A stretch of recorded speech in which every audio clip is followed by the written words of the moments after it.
Video बनाने से सबसे पहले मैं ईरान को बहुत बहुत शुक्रिया अदा करता हूँ। मतलब ईरान का बहुत बहुत एहसानमंद हूँ, जो है कि इस युद्ध में भी हम भारतीयों को तेल सप्लाई कर रहा है।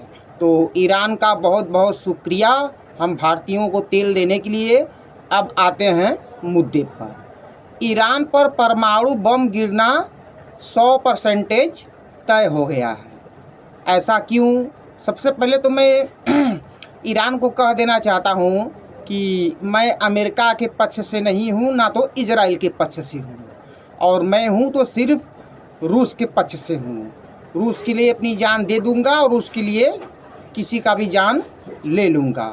और एक बात मैं और कह देना चाहता हूँ कि ईरान जब बेचारा अपने दम पर, अपने दिमाग से एटम बम बना रहा है, तो अमेरिका इजराइल उसे क्यों रोक रहे हैं? नहीं रोकना चाहिए। वो बेचारा तुम लोग से मदद तो मांग नहीं रहा है, तुम लोग के सामने हाथ तो फैला नहीं रहा है। वह अपने दम पर, अपने मेहनत पर बेचारा मेहनत करके एटम बम बना रहा है। तो अमेरिका और इजराइल ये दोनों मिल करके ईरान को रोक रहे हैं एटम बम बनाने के लिए। वो बेचारा अपने देश की रक्षा के लिए बना रहा है, तो अमेरिका और इजराइल मिल करके उसको रोक रहे हैं कि हम कभी भी ईरान को एटम बम नहीं बनाने देंगे। तो अमेरिका इजराइल दोनों की गलती है। ईरान अपने दम पर मेहनत करके बना रहा है तो उसे बनाने दो भाई। सभी देशों ने बनाया है, अमेरिका भी बनाया है, इजराइल भी बनाया है, चाइना भी बनाया है, भारत भी बनाया है। ऐसे बहुत से कंट्री है जिन्होंने परमाणु बम बनाया है। तो वो सब बनाए हैं तो ईरान क्यों नहीं बना सकता भाई? वो अपने देश की रक्षा के लिए बना रहा है। तो अमेरिका और इजराइल दोनों की गलती है। ईरान को परमाणु बम बनाने देना चाहिए। और मैं वीडियो बना रहा हूँ, मुझे भी डर लग रहा है कहीं ऊपर से मिसाइल ना आए और मेरे ऊपर गिर जाए और मेरा भी यह लास्ट वीडियो हो। परंतु ऐसा हरगिज़ नहीं हो सकता। भारत है भारत, कोई कमज़ोर कंट्री नहीं है। अमेरिका एक मिसाइल मारेगा तो हमारा भारत अमेरिका को पूरे विश्व के नक्शे से मिटा देगा। तो भारत माता की जय। और ईरान को एक बार फिर मैं कहना चाहता हूँ कि भैया परमाणु बम बनाने का जिद छोड़ दीजिए। 21वीं सदी में, यानी कि इस समय आप परमाणु बम बिल्कुल भी नहीं बना सकते।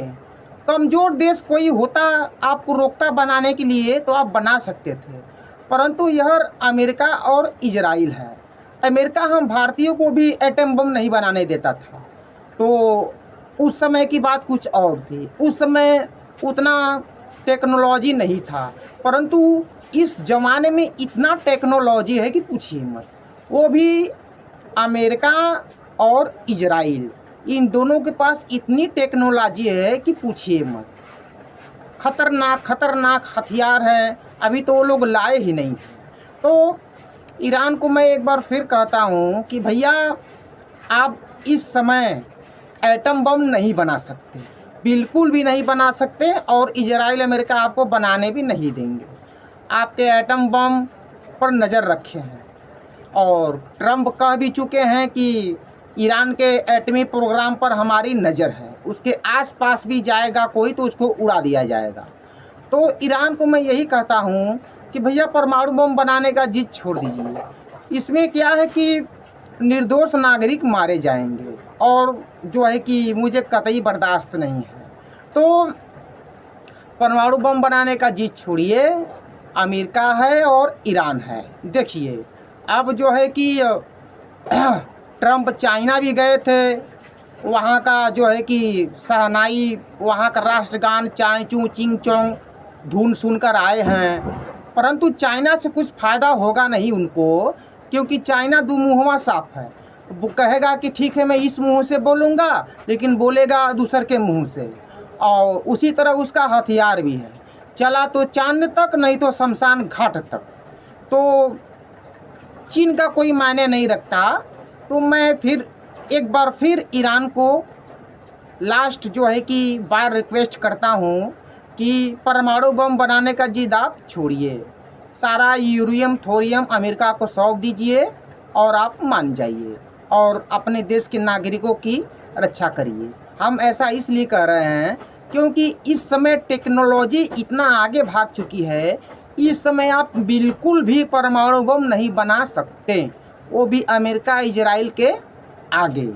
जो है कि आप नहीं मान रहे हैं तो बहुत ज़्यादा समय हो गया।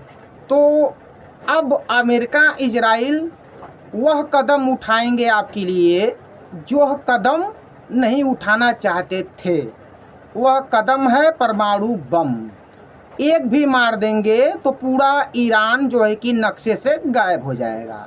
तो भैया युद्ध मिसाइलों से नहीं जीती जाती है, मान जाइए, परमाणु बम बनाने का जिद छोड़िए। धन्यवाद।